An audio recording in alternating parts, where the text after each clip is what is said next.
Yung video na to ginawa ko is para to sa mga aspiring business owners or aspiring entrepreneurs na gustong simulan yung pagnenegosyo online. Ngayon, ito yung tingnan mo.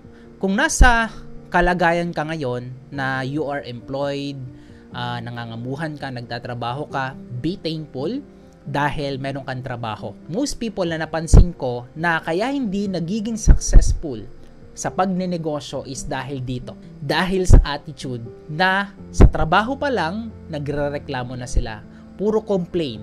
Ngayon, kung papasukin mo ang pagnenegosyo, hindi ka pwedeng magreklamo or mag-complain kung merong mang hindi maganda na nangyayari sa negosyo mo. Kasi hihinto ka at magi-give up ka.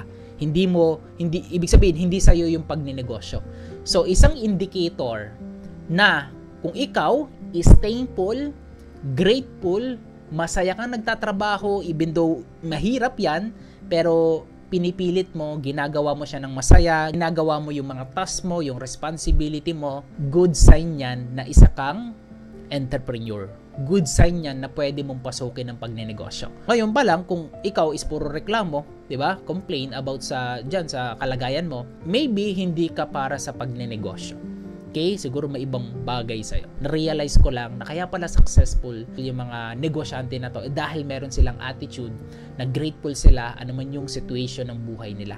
Okay, anumang situation na meron sila. And tanggapin natin na yung employment mo, kung nasaan ka ngayon, ako galing din ako sa employment, is a stepping stone para dun sa bigger goals na ibibigay sa'yo.